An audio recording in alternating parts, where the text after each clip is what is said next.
Hello friends, स्वागत है आपका अपने चैनल स्टडी प्लस वन में। दोस्तों, आज हम जो पढ़ने जा रहे हैं उस टॉपिक का नाम है परिसंचरण तंत्र या सर्कुलेटरी सिस्टम। दोस्तों, सर्कुलेटरी सिस्टम के अंतर्गत हम दो प्रकरण का अध्ययन करेंगे। फर्स्ट आता है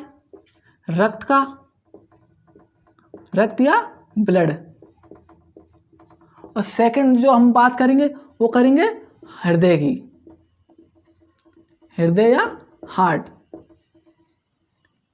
दोस्तों, सर्कुलेटरी सिस्टम या परिसंचरण तंत्र के अंतर्गत हम दो टॉपिकों के बारे में पढ़ेंगे। फर्स्ट बात करेंगे हम रक्त की और सेकंड बात करेंगे हम हृदय की या हार्ट की। दोस्तों, आज जो हम बात करने जा रहे हैं वो बात करेंगे हम ब्लड या रक्त की। तो पढ़ते हैं दोस्तों, फर्स्ट टॉपिक रक्त या ब्लड। दोस्तों, अब हम बात करेंगे परिसंचरण तंत्र के फर्स्ट टॉपिक ब्लड या रक्त की। दोस्तों, रक्त क्या होता है? सबसे पहले जानते हैं कि रक्त होता क्या है। तो दोस्तों, रक्त एक तरल संयोजी उत्तक होता है जो प्रत्येक सजीवों के शरीर में पाया जाता है। रक्त क्या होता है? एक तरल संयोजी उत्तक होता है जो प्रत्येक जीव जंतुओं के शरीर में पाया जाता है। तो सबसे पहले बात करें, रक्त क्या होता है? एक तरल संयोजी उत्तक होता है।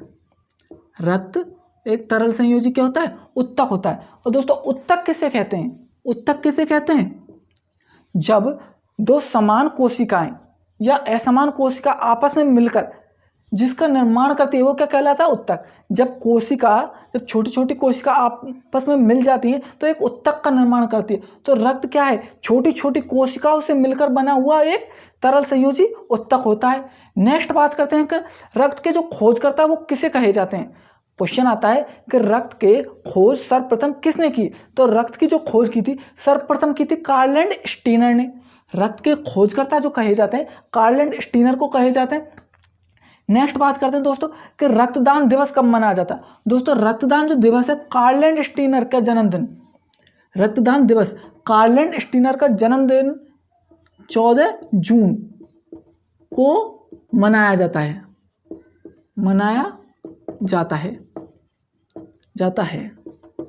रक्तदान दिवस।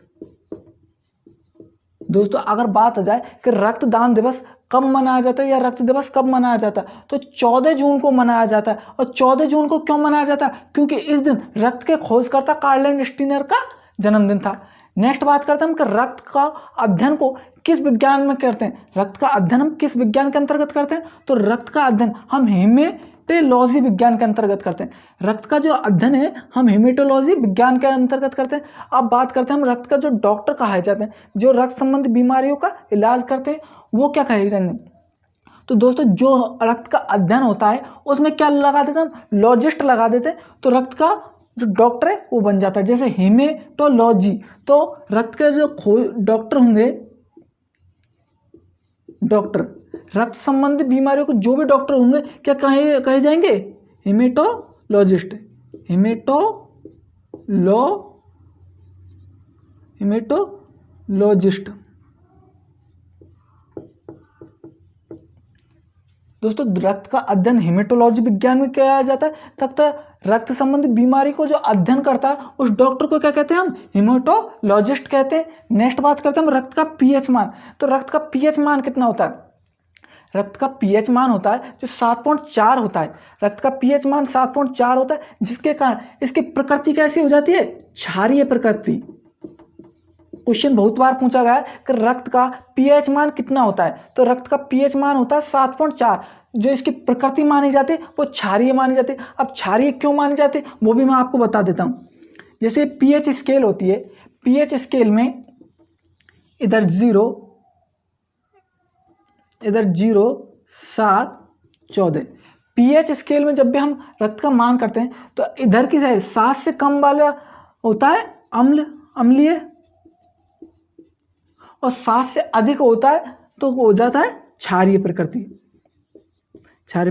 जब पीएच स्केल में हम रक्त को मापते हैं तो रक्त का जो मान है वो होता है 7.4, मतलब 7 से ज़्यादा। तो रक्त की प्रकृति कैसी हो जाती है? क्षारीय हो जाती है। और अगर 7 ही किसी का मान आ जाए तो वो कहलाता है उदासीन। जब पीएच स्केल में रक्त का हम मापन करते हैं तो रक्त का जो मान है कितना होता है? 7.4। तो रक्त की प्रकृति कैसी हो जाती है? क्षारीय प्रकृति हो जाती है। अब नेक्स्ट बात करते हैं कि रक्त का मापन हम किस यंत्र के द्वारा करते हैं। दोस्तों आप कभी भी जब आपका रक्त वगैरह, दोस्तों आप जब डॉक्टर के पास जाते हो तो आपने देखा होगा डॉक्टर के पास एक यंत्र होता है जिसे वो अपने भुजा पर लगाकर, एक बेल्ट सा होता है जिसे हमारे भुजा पे लगाता है और एक हाथ में गुब्बारा से लेकर उसमें हवा लगता है। तो जो उस रक्त का मापन करता है उस रक्त के मापन यंत्र का क्या नाम होता है? हीमोसाइटोमीटर। रक्त का जो मापन करता है उस यंत्र का क्या नाम होता है? हीमोसाइटोमीटर। नेक्स्ट बात करते हैं हम रक्त का मुख्य कार्य क्या होता है। जो रक्त है उसका मुख्य कार्य होता है ऑक्सीजन का परिवहन करना या कार्बन डाइऑक्साइड या ऑक्सीजन का रुधिर के शरीर के प्रत्येक अंगों तक पहुंचाना होता है। अब बात करते हैं हम रक्त का लाल रंग। जो रक्त का लाल रंग होता है वो किस वर्णक के कारण होता है? क्वेश्चन बहुत बार पूछा जाता है कि रक्त का लाल रंग होता है, तो रक्त का लाल रंग हीमोग्लोबिन वर्णक के कारण होता है। जो हीमोग्लोबिन है दो शब्दों से मिलकर बना होता है। फर्स्ट आता है हमारा हिम प्लस ग्लोबिन। हीमोग्लोबिन शब्द है दो शब्दों से मिलकर बना होता है, हिम प्लस ग्लोबिन से। दोस्तों हिम का अर्थ क्या होता है? हिम का अर्थ होता है लौह अयस्क, लौह अयस्क,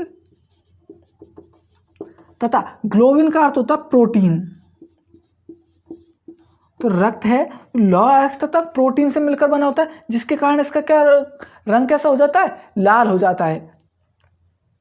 अब बात करते हैं कॉकरोच में। कॉकरोच में जो रुधिर पाया जाता है उसका रंग कैसा होता है? सफेद। क्वेश्चन आ जाए निम्न में से किसका रुधिर या किसका रक्त सफेद होता है? तो कॉकरोच का जो रक्त होता है वो सफेद होता है। कॉकरोच का रंग सफेद होने का क्या कारण है? हीमोलिम्फ वर्णक के कारण कॉकरोच का रंग सफेद होता है। क्वेश्चन आता है कॉकरोच का रंग सफेद होने का क्या कारण? तो हीमोलिम्फ वर्णक। नेक्स्ट बात करते हैं हम ऑक्टोपस का रुधिर का रंग कैसा होता है? नीला। ऑक्टोपस के रुधिर का जो रंग है वो नीला होता है और नीला किस वर्णक के कारण होता है? हीमोसाइनिन वर्णक के कारण ऑक्टोपस का जो रंग है वो कैसा होता है? नीला होता है। अब बात करते हैं पुरुषों में रक्त कितना होता है। जो पुरुषों में रक्त लगभग 5 से 6 लीटर होता है। एक स्वस्थ मनुष्य की बात की जाए, एक स्वस्थ पुरुष की बात की जाए तो उसमें लगभग 5 से 6 लीटर रक्त होना चाहिए, तथा एक स्वस्थ महिला में 4 से 5 लीटर रक्त की आवश्यकता होती है। अब बात करते हैं कि हमारे जो रक्त है हमारे शरीर का कितने प्रतिशत होता है। जैसे हमारे शरीर का वेट मान लो 70 किलो है तो हमारा जो रुधिर है वो कितने किलो होगा? तो मनुष्य के शरीर के भार का 7% क्या होता है? रक्त होता है। मनुष्य के जो शरीर का जो भार है या वजन है उसका 7% क्या होता है? रक्त होता है। जैसे कोई मनुष्य माना 50 किलो का है, कोई मनुष्य 50 किलो का है तो उसमें रुधिर की मात्रा कितनी होगी? 50 किलो का 7% कितना होता है? 0, 2, 3.5, मतलब उसमें 3.5 किलो क्या होगा रक्त। जैसे किसी भी व्यक्ति का जो रुधिर है, किसी भी व्यक्ति का वेट 50 किलोग्राम है तो उसमें रुधिर की मात्रा कितनी होगी? तो उसका 50 किलो का 7% कितना होगा? 3.5 किलो। अब नेक्स्ट बात करते हैं हम रक्तदान, कि जो व्यक्ति रक्तदान कर सकता है उसके लिए क्या क्या आवश्यक शर्तें होती हैं। फर्स्ट शर्त, रक्तदान के लिए व्यक्ति का कम से कम 18 वर्ष की आयु होनी चाहिए। रक्तदान करने के लिए कम से कम 18 वर्ष या उससे अधिक आयु का होना चाहिए। नेक्स्ट बात करते हैं रक्तदान करने के लिए जो व्यक्ति का वजन है कम से कम 45 किलो या उससे अधिक होना चाहिए। 3 महीने में केवल एक बार ही व्यक्ति रक्तदान कर सकता है और एक बार में भी 1 यूनिट या 350 ml ही रक्तदान कर सकता है। नेक्स्ट क्वेश्चन आता है ब्लड बैंक में रक्त को सुरक्षित रखने के लिए उसमें क्या मिलाया जाता है। जो ब्लड बैंक होते हैं उसमें रक्त को सुरक्षित रखने के लिए उसमें कौन सा रसायन मिलाया जाता है? तो सोडियम साइट्रेट नामक रसायन मिलाया जाता है, जिससे ब्लड बैंक में रक्त को 49 दिनों तक सुरक्षित रख सकते हैं। अब नेक्स्ट बात करते हैं हम रुधिर के भागों के बारे में या रुधिर के संगठन के बारे में, कि रुधिर का जो निर्माण है या रक्त का निर्माण किन किन भागों से होता है। तो फर्स्ट भाग आता है इसमें प्लाज्मा जो पाया जाता है वो रुधिर में लगभग 60% पाया जाता है, तथा सेकंड भाग आता है रुधिराणु या ब्लड कार्पल्स, जो लगभग कितने प्रतिशत होता है? 40%। प्लाज्मा में हम बात करें तो प्लाज्मा में जो जल है जल लगभग 90% जल पाया जाता है। अगर प्लाज्मा में पूछे कि जल कितना प्रतिशत होता है, तो प्लाज्मा में लगभग 90% क्या पाया जाता है, जल पाया जाता है। प्रोटीन 9% क्या पाया जाता है, प्रोटीन। प्लाज्मा का जो भाग बना होता है वो लगभग 90% जल, 9% प्रोटीन तथा खनिज लवण तथा ग्लूकोज कितने प्रतिशत होते हैं, 1%। प्लाज्मा का जो संगठन है उसमें लगभग 90% जल, 9% प्रोटीन तथा 1% में क्या पाए जाते हैं, खनिज लवण तथा ग्लूकोज पाए जाते हैं। और रुधिराणु को भी 3 भागों में बांटा गया, जिसके अंतर्गत फर्स्ट हम अध्ययन करेंगे आरबीसी का, रेड ब्लड सेल लाल रुधिर कणिकाओं का। सेकंड में अध्ययन करेंगे हम डब्ल्यूबीसी का, व्हाइट ब्लड सेल या श्वेत रुधिर कणिका। और थर्ड अध्ययन करेंगे हम प्लेटलेट्स का या रुधिर बिंबाणु का। थर्ड बात करेंगे हम प्लेटलेट्स या रुधिर बिंबाणु का। तो दोस्तों रुधिर के जो भाग है वो 2 भागों में बांटे गए, एक प्लाज्मा, सेकंड आता है रुधिराणु या ब्लड कार्पल्स। जो प्लाज्मा भाग है उसका संगठन में लगभग 90% जल पाया जाता है, 9% प्रोटीन तथा 1% में खनिज लवण तथा ग्लूकोज पाए जाते हैं। जो रुधिराणु है उसको 3 भागों में पढ़ेंगे हम। फर्स्ट भाग में पढ़ेंगे हम आरबीसी के बारे में, सेकंड में पढ़ेंगे हम डब्ल्यूबीसी के बारे में, और थर्ड में पढ़ेंगे हम प्लेटलेट्स के बारे में। तो फर्स्ट हम बात करते हैं प्लाज्मा की। अब बात करते हैं फर्स्ट भाग प्लाज्मा की। जो प्लाज्मा है वो प्लाज्मा क्या एक तरल पदार्थ होता है। सबसे पहले जो प्लाज्मा क्या होता है, रुधिर का एक तरल पदार्थ होता है। इसका रंग कैसा होता है, हल्का पीला तथा चिपचिपा।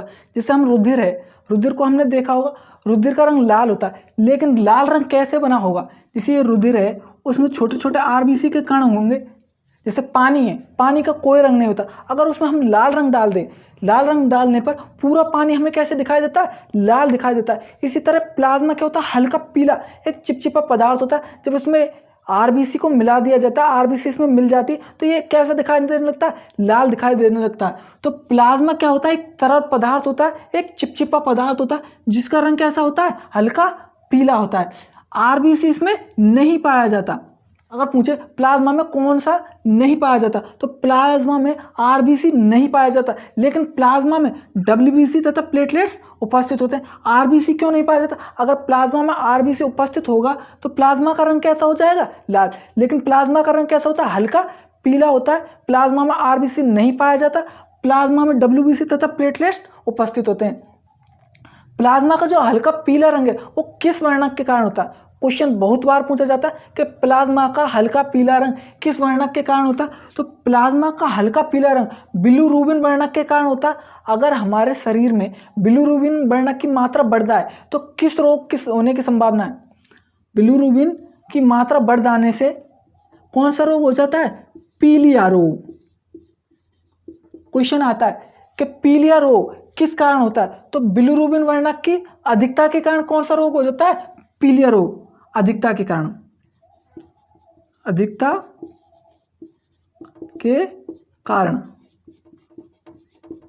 बिलिरुबिन वर्णक की अगर अधिकता हो जाती है हमारे शरीर में तो हमें कौन सा रोग हो जाता है, पीलिया रोग हो जाता है। अब बात करते हैं हम रुधिर के प्लाज्मा के कार्यों की कि प्लाज्मा का जो कार्य है वो क्या क्या कार्य है।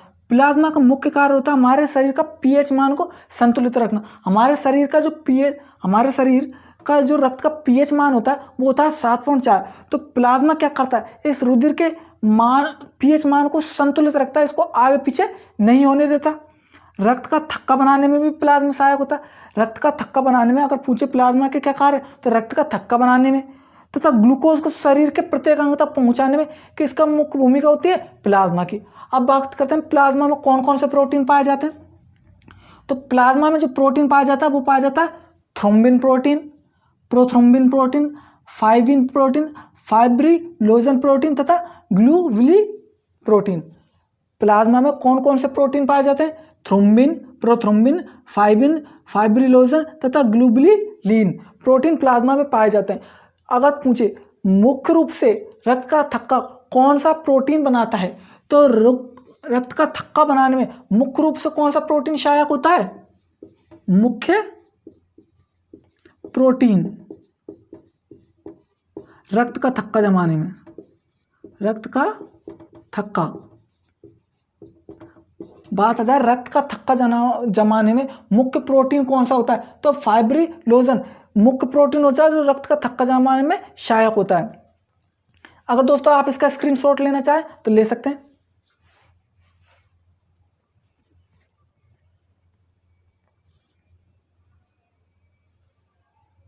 तो दोस्तों आज की क्लास में बस इतना ही। नेक्स्ट वीडियो में बात करेंगे हम रुधिर बिंबाणुओं के बारे में, जिसमें हम बात करेंगे आरबीसी, डब्ल्यूबीसी तथा प्लेटलेट्स के बारे में। दोस्तों अगर आपको वीडियो पसंद आए तो इसे लाइक करें, अधिक से अधिक शेयर करें तथा कमेंट करें, तथा जिसने अभी तक हमारा चैनल सब्सक्राइब नहीं किया वो लाल बटन दबा के चैनल को सब्सक्राइब कर ले तथा बेल आइकन को प्रेस कर ऑल पर क्लिक कर ले, क्योंकि जब भी मैं कोई नेक्स्ट वीडियो डालूँ तो सीधा नोटिफिकेशन आपके पास पहुँच जाए।